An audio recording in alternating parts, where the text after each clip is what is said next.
ఆదివాసుల హక్కుల కోసం అలుపెరగని పోరాటం చేస్తానని బీజేపీ నాయకులు కంది శ్రీనివాస్ అన్నారు. ఆదిలాబాద్ జిల్లా కేంద్రంలోని కైలాష్ నగర్ ప్రజా సేవా భవన్ క్యాంప్ కార్యాలయంలో ఆదివాసుల ఆత్మీయ సమ్మేళనం నిర్వహించారు. ఈ కార్యక్రమానికి ఆదిలాబాద్ రూరల్ మండలంతో పాటు బేలా జైనద్ మండలాల పరిధిలోని అనేక గ్రామాల నుండి ఆదివాసులు సంఖ్యలో తరలివచ్చారు. తమ అభిమాన యువ నాయకుని కలుసుకునేందుకు సుదూర ప్రాంతాల నుండి వ్యయ ప్రయాసల కోర్చి ఎత్తున చేరుకున్నారు. ప్రజాసేవా భవన్ కు వచ్చిన కంది శ్రీనివాసరెడ్డికి ఆదివాసీ సాంప్రదాయ రీతిలో డోలు వాయిద్యాల మధ్య అపూర్వ స్వాగతం పలికారు. ఆయనతో కరచాలనం చేస్తూ ఆదివాసీ యువకులు సెల్ఫీలు దిగారు. ఆదివాసీ ఆరాధ్య దైవాలు పోరాట యోధులు కొమరం భీం, బీర్సా ముండా, కుమ్రం చిత్రపటాలకు పూలమాలలు వేసి ఘనంగా నివాళులర్పించారు.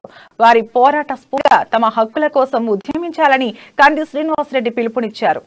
ప్రభుత్వం అమాయక ఆదివాసులను కేవలం ఓటు బ్యాంకుగా వాడుకుంటోందని, గిరిజన గూడాలు తాండాల్లో ఎలాంటి అభివృద్ధి చేయడం లేదని మండిపడ్డారు. వారి పక్షాన నిలబడతానని, హక్కుల సాధన కోసం ఊపి ఉన్నంత వరకు పోరాడతానని అన్నారు.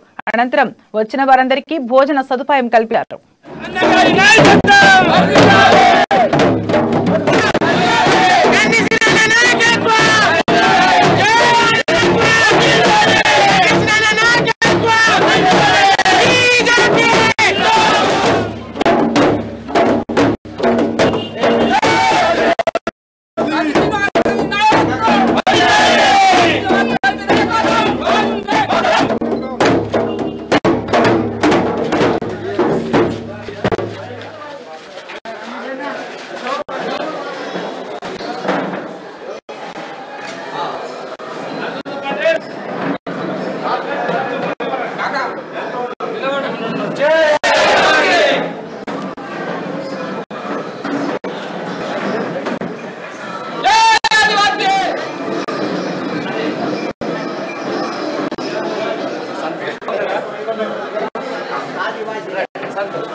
जय आदिवासी, जय आदिवासी।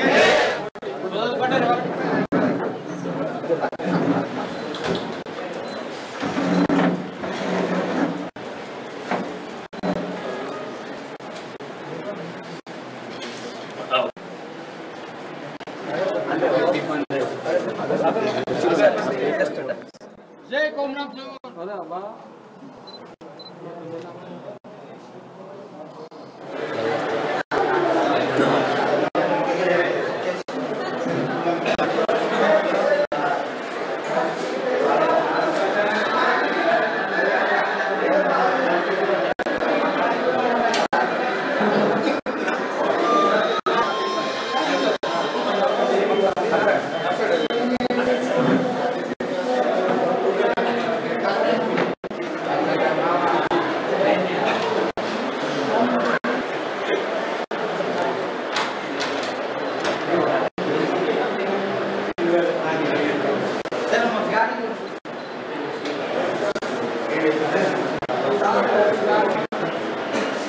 పోరాడుతా పార్టీలకు అతీతంగా రాజకీయాలకు అతీతంగా నా శక్తి ఉన్నంత వరకు ఆదివాసీ సంక్షేమం కోసం పోరాడుతా.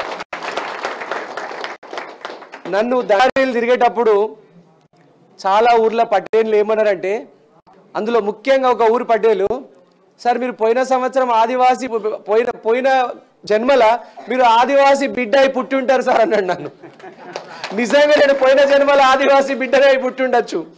నాకు ఎంత గమ్మత్ అనిపిస్తుందంటే, ఆదివాసీ ప్రజలు ఇమాందారి ప్రజలు, చాలా కష్టజీవులు, నోరు తెరిచి అడగలేని వాళ్ళు, వాళ్ళందరికీ కూడా అభివృద్ధికి ఆమడ దూరంలో ఉన్నారు. సరైనటువంటి వైద్య సహకారం అందక డెంగ్యూ, విష జ్వరాలు, మలేరియా లాంటివి వస్తే అంబులెన్సులు కూడా లేకుండా చాలా కష్టాలు ఉన్నారు. మా ఆదివాసీ ప్రజల కోసం అసలు నా రాజకీయ ప్రస్థానము మొదలైందే ఆదివాసీ బిడ్డ ఇర్మ తులసీరామ్ గారు, జామిని గ్రామానికి చెందినటువంటి ఇర్మ తులసీరామ్ గారు, వారు ఆత్మహత్య చేసుకుంటే అప్పుల బాధ తాళలేక 2 పిల్లలుంటే నా బాధ చెలించి నేను ₹1,00,000 ఆర్థిక సహాయం అమెరికా నుంచే ప్రకటించిన. నాకు రాజకీయ జన్మనిచ్చింది ఆదివాసీ ప్రజలే, నన్ను ఇప్పటి వరకు కాపాడుకుంటున్నది కూడా ఆదివాసీ ప్రజలే.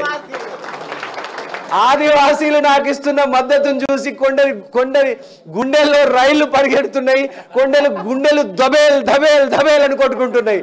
వాళ్ళందరికీ నేను ఒకటే చెప్తున్నా, రాజకీయాలలో మనం ఉంటాము పోతాము, ఒకరు గెలవచ్చు ఒకరు ఓడిపోవచ్చు, కానీ ఆదివాసీ ప్రజల అభివృద్ధి శాశ్వతము.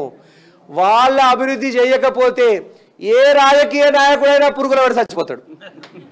గుర్తుపెట్టుకోండి, ఆదివాసీలే అత్యంత వెనుకబడి ఉన్నారు, వాళ్ళకే అభివృద్ధి ఫలాలు ముందుగా దక్కాల. నా ఆదివాసీ